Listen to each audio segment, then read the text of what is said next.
Hello dear students, good morning. So last time we have studied what are magnets, how they were discovered, and then magnetic and non-magnetic substances. Bujo had got one question for you.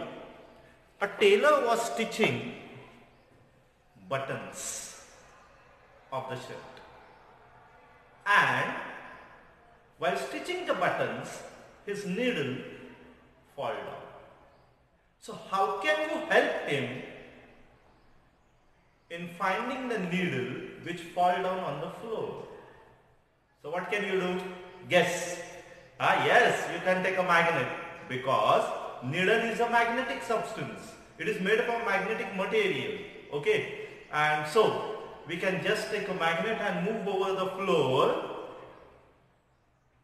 If there is needle, it will get attracted to the magnet, and thus you can help him in finding the needle. Okay, now next there is one activity. We are going to do that activity.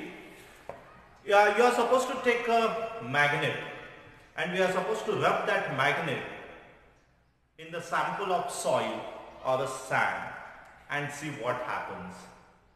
Interested? Oh yes, what I have done, I have taken a sample of soil from our school ground. Okay, let us see what happens. Okay,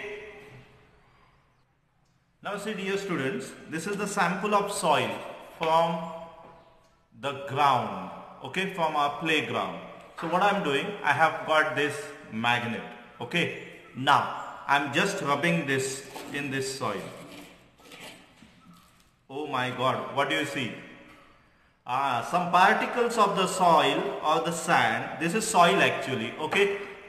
They are stick to the magnet. We'll just move. We'll just give a gentle tap to the magnet, okay? Now what happens? You can see still there are certain fine particles which are stick to the magnet.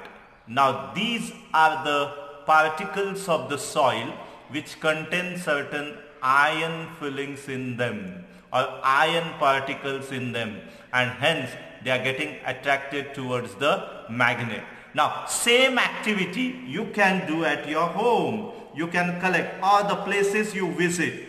Always carry a magnet with you, okay, and collect the samples of the soils from them. And what you do, move the magnet in that, rub the magnet in that soil or the sand, the sample you have collected, and see whether the particles are attracted towards the magnet. Okay, now from that make a chart. Okay, and actually you can move a bar magnet also like this. Okay, and if you move it like this, you can see here at these two ends. Now in your book it is showed in this way. Okay, at these two ends you can see the particles of the soil will get attracted. Now if there are more particles, so there are three figures in your book, they are shown. Okay, figure 13.6, A, B and C. So if there are more particles, then figure A. If there are less number of particles, figure B. And if there are no particles at all, then figure C. None of the particles are attracted on the magnet, okay, towards the magnet, or they are attached to the magnet, then that is figure C. Okay, depending on that, make the table, right? Make the table and write the, means we will make the table as shown in the textbook, table 13.2, where it is shown name of the location, whether it is your colony, town or city or village, whatever it is, okay, and did you find iron filling sticking to the magnet? Many, very few or none. Now make that table, and then what you do? Send it to Bujo and Paheli. So they will collect all this information all over India, and they will send you all this data to you also, and you will come to know. What you will come to know? the presence of iron fillings in various parts in the soil in various parts of India. Okay. Now next activity we are going to do is poles of magnet. Okay. Now I have shown you the bar magnet, and you might have seen that the soil was attached or attracted towards the ends of the magnet. Now what I am going to do, I am going to take iron filings, okay, on a piece of cardboard, and let us see what happens. Okay. So see, dear students, I have taken here iron filings. Now I am pouring that iron filings on the cardboard. Okay. Now I'll take this bar magnet. Let us see what happens. Ah, my goodness, where you see they are attracted. Which part? Ah, yes, end of the magnets. Do they get attracted here in the center? No. So these ends of the magnets, they are called as poles. What are they called? Poles. I will just remove it again and I will show you again. Okay. Let us see what happens. Now I am trying to remove all these iron filings. We will do it. And try to draw the figure. Huh? See, I am showing you what happens. Okay. Now I am again spreading the iron filings and I will move the magnet. See here. Try to draw the figure. See how it looks. Try to draw the figure. Try to draw the figure. Okay. See here. Same way, try to draw the figure. See here. Draw the figure. Okay. And you can see all the iron fillings, they are attracted towards the ends of the magnet. Instead of these iron filings, you can use nails or needles also. You will get the same result. Okay. And what it suggests, that these ends of the magnets, they are called as poles of the magnets. Okay. And these poles, they are stronger than this part, right? Because here you will not see iron filling, or very few iron filings they are attached here. They are more attached towards the poles. What it suggests, that magnet is stronger at the poles. Okay, there is another equipment that I have got. I will try to show you. Okay. Okay, so dear students, this is iron fillings in this particular case. Okay, it is packed in this, and here are two bar magnets I have got. Okay, this is horseshoe magnet. These are again two bar magnets, and this is a single bar magnet. Now let us see how these iron filings they arrange themselves. Okay, now I am moving here. Can you see them? Again the same figure. Okay, so at the poles they get attracted a lot. Okay, so you can see here, if you move it, they will get attracted a lot at the poles. Right? Now if I bring it near the horseshoe magnet, okay, so see what happens. See how they arrange themselves. Okay, so these are the poles where they arrange. See here. Okay, these are certain patterns. You can see interesting patterns. Now two bar magnets if I hold, see how they arrange themselves. Okay, interesting pattern you can see. Okay, you can see this interesting pattern. Okay, now see how they have arranged themselves. Okay, and suggesting that you can see the magnetic field lines also. Okay, that is what the aim. Here I can show you the magnetic field lines, and where at the ends you can see how the iron filings they have arranged themselves. Okay, and so it looks like interesting patterns. Okay, same way here, horseshoe magnet. So they get arranged here at the end of the magnet. See here at this particular point. Okay, so these two ends, they are the poles of the horseshoe magnet. Okay, now let's move further. So what we came to know from this, that is magnets are stronger at the poles. The two ends of the magnets, they are called as the poles, and they are stronger at the poles. Right? Now Paheli has got one question for you, one puzzle for you. What she says, that there are two identical pieces like this, okay, and one is iron piece, and one is a magnet, but we cannot find it out. So how will you come to know which one is a magnet and which one is a iron piece? Think on this. Okay, now finding directions. Now we know that ancient peoples were knowing the magnets. They were knowing their properties, and accordingly they were using them for various purposes as they were knowing all the properties. And one such use was knowing the directions. There are many stories about the usage of the magnets. There is one such story of a king from China whose name is Huang Tai. This emperor of China, Huang Tai, he was having a chariot, and on that chariot there was a lady, a movable lady, okay, and that lady used to continuously move, rotate and show the direction. She was having one extended arm, and the speciality of that extended arm was that extended arm always used to point in the south direction. Okay, so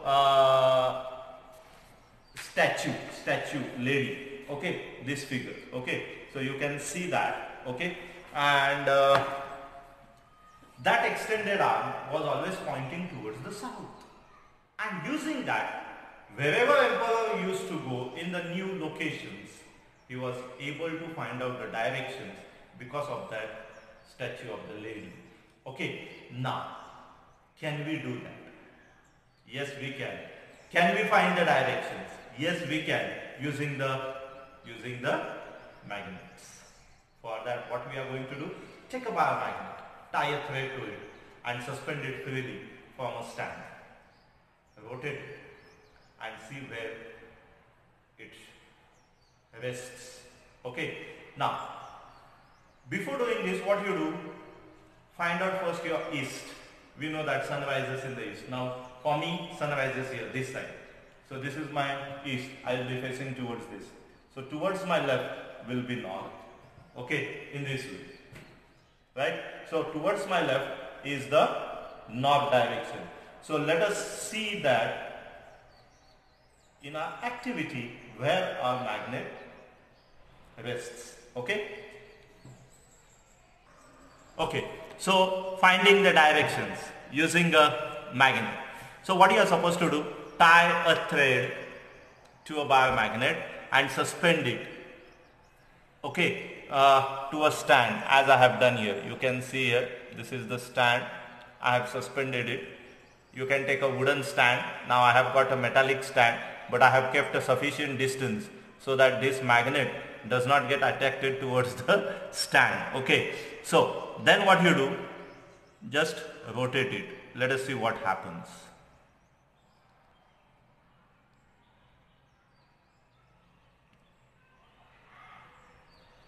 How it rests. I am not touching, right?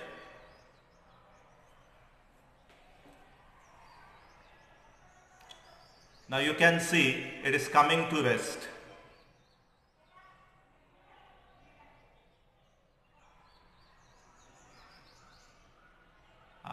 Yes. So I'll just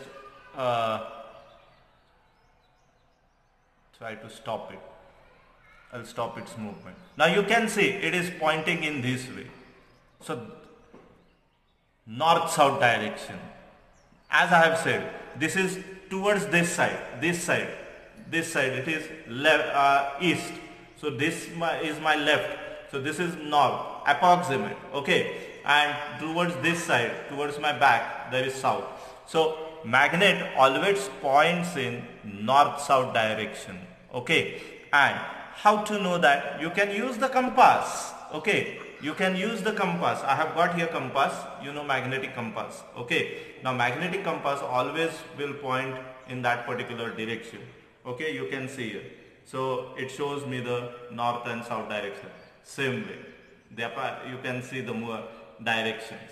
Okay, and so magnet when suspended freely, it always points in north-south direction. Okay, and this has helped all the travelers, right, to find out the directions when they used to travel in the areas or regions where they were not knowing the directions exactly.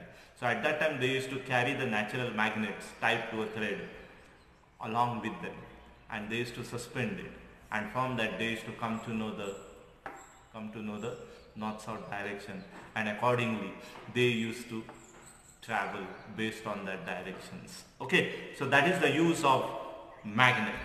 Now, nowadays, a device called compass, magnetic compass, has been invented, okay, discovered, which is used for locating the directions. Okay, now here, see it. This is the device which is developed. Okay, now it consists of a case which has got a glass cover on it, and the magnetic compass needle is pivoted freely in this case. Okay, and there is a dial also. Now this dial contains various directions. So when you suspend this magnetic compass, this magnetic needle freely rotates and it points out in the north-south direction. Then you can rotate this dial, okay, and you can adjust the north direction. You can see I have adjusted, okay, N, okay, so N I can adjust it, okay. See. Now, how to recognize the pole? So marking is always made on the north pole. They are painted, north poles of the magnets, they are painted by different colors. You can see here, red color is there. Same way on bar magnet, there is always a marking, okay, and the markings are made here, see here. So this white dot, it shows that it is a north pole. Now this is a cylindrical magnet. This shows that it is the north pole of this magnet. Same way for bar magnet also, we have got markings made, okay. So from this, dear students, what we can come to know, that magnets, they can be utilized to find out iron particles in various soil samples. So we can come to know the iron content in the soil. Secondly, magnets can be utilized to find out the directions, because magnet always rests in north-south direction. So using that, we can know the directions, okay, and so magnet was used by the travelers, and you can come to know why emperor used to have that statue, because that statue might be having a magnet in it, and that extended arm used to always point towards the south. Means what? The south pole was there in that extended arm, because it was always pointing towards the south, right? And that Paheli question, what was that? One is iron piece, and the other is a magnet. So how do I come to know which one is the magnet exactly? Because if I bring them together, now this is the iron piece, this is a magnet. If I bring them together, they are definitely going to attack. But how do I come to know which one is magnet and which one is iron piece? What do? Suspend them freely and rotate them. The one which will point out in the north-south direction, that is the magnet. Do you get it? And iron piece definitely will not point out in the north-south direction. You can try this at home. Similarly, you can take scale. Try some other things. Plastic scale, wooden scale, and see whether they point out in the north-south directions. Okay. The only thing is, there should be no air current, and don't use very light objects, okay, and then see whether they point out in the north-south directions. So dear students, we'll stop here, and I hope whatever I have taken you have understood. Okay, and read the topic. So let us meet in the next period. Till then, goodbye, have a nice day, thank you.